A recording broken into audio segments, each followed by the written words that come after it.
很多人早晨起来之后，先要咳嗽一阵，有的人能吐出一些痰，有的就纯属是干咳，还会伴随着恶心、干呕。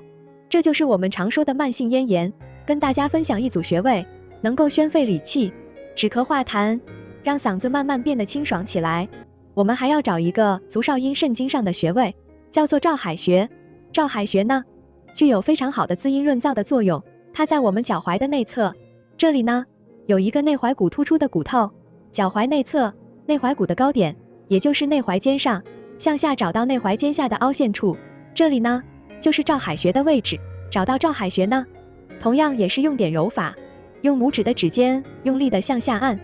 照海穴呢稍微有点深，咱们就需要多用一点力，按住它之后进行轻轻的按揉，找到这种酸胀感是最好的。左右脚各3分钟，